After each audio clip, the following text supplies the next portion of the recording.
Hey everybody, it's Jason Blaha here, and the whole topic of neck training, and I mean direct neck training, has come up again, and people have asked me what my non-negotiable thoughts are on this. So let me put on my +5 out of weaponsmithing, work on skilling up my crafting a little bit, and let's talk about this. I'm not a fan. Let's be honest here. If it was something I believed in, you guys would see me doing it, you'd see me promoting it. I'm not really a fan, and it's one of those things that I really don't want to endorse. There's a lot of times where people will say things like, well, you cannot be a fan of something and still say it might be a good idea, even though you don't do it. And that's true, but this is a case where I legitimately don't think there are real benefits to it, and I legitimately believe that, based upon my observations of even the people who do it, because it's not like there aren't people who don't do neck training, versus risk and even things some experts and other people have said about it.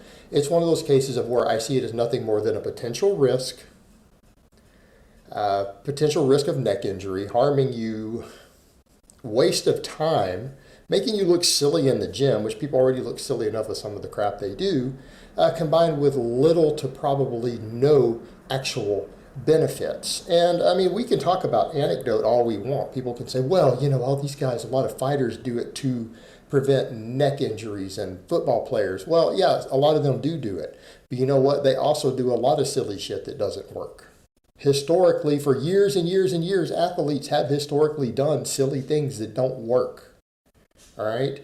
And furthermore, because of the concerns of injuries, and because there have been doctors and other people who said, hey, I don't know if this is really a good idea for you to be doing, there are also a lot of strength and conditioning coaches who work with football players who have them do different things for that. Who say, no, I would rather you not do that. That's not what we're going to do. Yes, we need to build your traps and neck up and everything, and that will help with neck injuries out on the playing field or when you get hit, right? That is a valid concern. I mean, if that is your concern in a contact sport, okay, that's a valid concern, but there are other things you can do. There are other things you can do.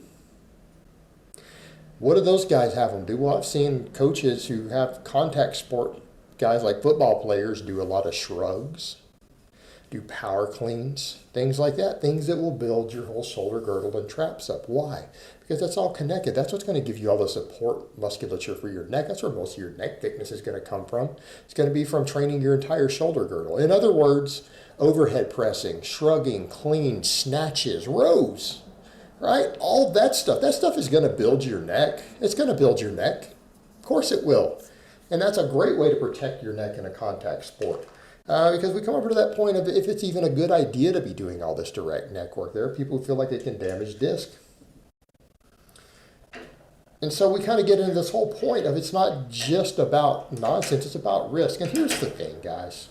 To use another classic Blahaism, here's the thing. I am only a fan of attempting to isolate muscles when you have a very legitimate real reason to do so. And I'm not saying there aren't reasons to do so. There can be reasons, but it's not something that I think that people should just do. Just because you want a muscle to get bigger, that is not necessarily a reason to isolate it. Because there's no evidence whatsoever I've ever seen anywhere presented when I look at the totality of the evidence that suggests that isolation movements cause more muscle growth than compounds do. No, they cause less muscle growth. They don't grow other stuff. They just grow what you're trying to train. They don't necessarily make it grow faster than a good compound would. They just don't stimulate other stuff. Well, the argument people make is, well, you know, but it could speed up neck growth. It could speed it up by adding it to it. You could just get faster results. Well, that's not necessarily the case because we don't always see that. We see lots of studies to where a big compound movement, if enough volume is used, and then people add an isolation type movement, we'll call it a single joint movement because there's no such thing as a real isolation movement. That's a silly ass bodybuilding word. It doesn't actually occur. It's almost impossible to isolate muscles. But even if you could, these single joint exercises oftentimes don't add any additional muscle. In other words, when you take two groups of people, and like I've said in the past, they do a lat pull down or they do a bench press, and the other group does a machine tricep extension, right? Added to the bench press. The guys who do the extra tricep work don't actually always see more tricep growth when they measure it 8, 10 weeks or 12 weeks later. It doesn't actually always cause more growth.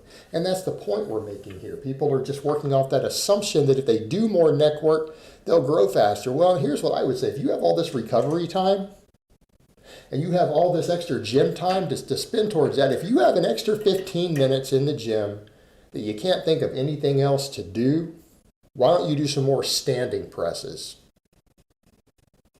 Right? Why don't you do some standing presses? Because that will make a hell of a lot more grow. That will make your neck grow, your traps, all three heads of your delt, your triceps, your upper chest, your core. Why don't you do some standing presses with that 15 minutes of time that you have? There's an exercise I believe in specializing in. I mean, you want to exercise to put some extra focus in because you just have more free time and more energy left. Do the press. Do the press. Because at the end of the day, I've not even seen evidence that this stuff works. People say, well, this person and that person did direct neck work and their neck grew. Did it grow any bigger than people who don't do direct neck work? No. No. I know people, and I didn't actually see Jeff Nifford's video. I didn't watch it. I might have to watch it. But as far as I know, Jeff Nippard has done other exercises and gained muscle. People are saying, well, his neck got bigger since before he started lifting and or whatever. But doesn't he do other exercises? I'm pretty sure he trains his shoulders and back. I mean, just looking at Jeff, I'm going to go out on a guess. I don't know what his training looks like, but I would venture to say, just looking at him, I'm pretty sure he does train his shoulders and back. They look like they've been trained. He looks like he does lifts for them. I could be wrong. Maybe he doesn't. I've never actually witnessed him do a deadlift or a pull-up or an overhead press. But I'm going to go out on a limb and say, I think that guy probably does train his shoulders and back, right? I think it'd be a fair guess to say, how do we know that's not where his neck grew from? And it's not like he has a massive neck. It's not like his neck is bigger than other guys who lift. You know, the same thing, everyone gets all the stuff from Alpha Destiny, right? From Alex. That's where it's been coming from lately. But he stood next to Omar. He trained with Omar. Did he have a bigger neck than Omar? Did all of that direct neck work that Alex has been doing give him a bigger neck than Omar? No. So, yes, his neck has grown since he was a teenager, right? His neck is bigger now than it was when he was 16. Back on camera when he's been doing YouTube that long. His neck is bigger. But he also can do press over 200 pounds overhead. He also does weighted pull-ups with like 150 or 160 pounds, doesn't he? You don't think that builds your shoulder girdles and your traps and everything up? You don't think those exercises contributed to his neck? You don't think the deadlifting and the overhead pressing and the pull-ups, that didn't build his neck? Of course it did. Of course it did. The more muscle you gain in your upper body, the bigger your neck gets. We know that from tons of studies. That's pretty well understood. So he's done all those lifts, but he isn't stronger on those lifts than Omar is, right? And his neck isn't bigger than Omar's in spite of all the direct neck training. If anything, if you were to just compare them side by side and realize Omar's neck is just as big, if not bigger, and he's slightly stronger on his upper body lifts, right? Slightly stronger, and some of them in the same ballpark as Alex. Yet Alex doesn't have the bigger neck. Why?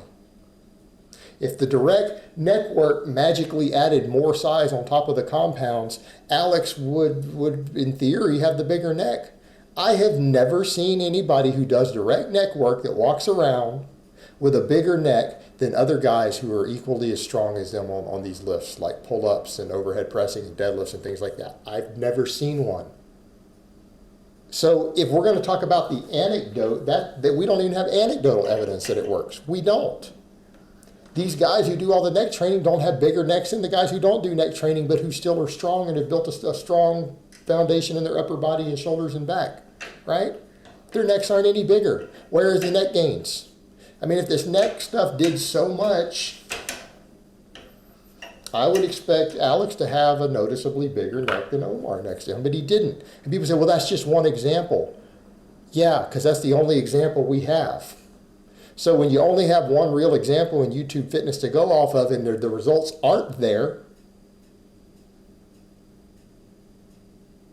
I think it's fair to say you don't even have anecdote that it actually works. You can't say, well, I did neck training and my neck grew, when your neck isn't bigger than other guys who do the other non-neck lifts than you, who lift similar weights to you and their neck is just as big. That would be evidence that the neck training doesn't work. And I don't think that it does. I don't think there's real evidence that it's useful at all. I think it's a waste of time. And I think it's a waste of time at best and potentially dangerous at worst. Move on. Get strong on your basic lifts, and if you have stuff that needs additional work, find good exercises to do it. But sitting around training your neck, come on, Jesus Christ. Yes, I know people did it back in the day, but people have historically done a lot of stupid stuff in the past. If we want to say, well,